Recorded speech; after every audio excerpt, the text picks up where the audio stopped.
The other day I had the thought, what is the absolute peak of fiction? I would say my favorite pieces of fiction so far in my life are AOT, ATLA, and AT.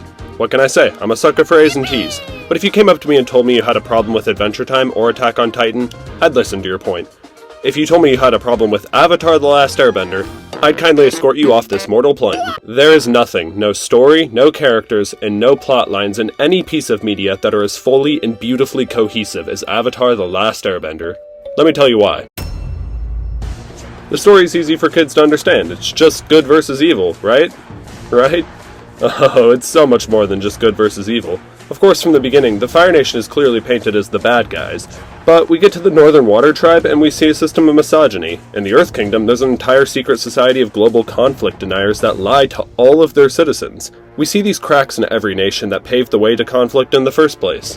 On top of that, we see the danger of holding nationalist beliefs in each nation. No matter where they are, the acts of radical nationalists lead to pointless death and destruction.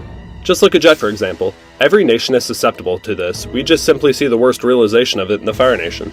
Which brings me to justice. Even with the entire world telling Aang that killing the Fire Lord is the only way to stop the 100-year conflict, he rejects that and seeks out another way.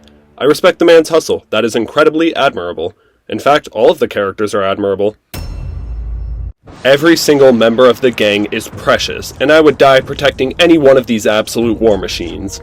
Seriously, not even one of these characters is throwaway, not even close. And before you say anything negative about Katara, you can take an all-expense-paid trip to Alcatraz because no! Katara is the embodiment of responsibility and compassion, but is reasonably traumatized from her past. It's realistic that her sense of justice becomes skewed and that it takes a long journey to heal. Katara and her Giga Chad of a brother both have to walk that journey and regain their honor in different ways.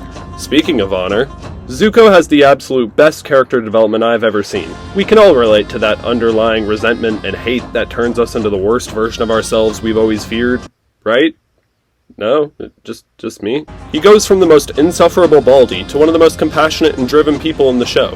He became a man Iroh will always be proud of. And gang, would it blow your mind if I told you that one of the most powerful, most influential, and most absolute badass benders in the entire show was a disabled 10-year-old girl? There is no one like Toph in any show I've ever seen. Her disability not only sets her apart from all the other benders of her type, but explicitly allows her to become the pioneer for an entire bending subtype, and to become the undisputed master of earthbending in general.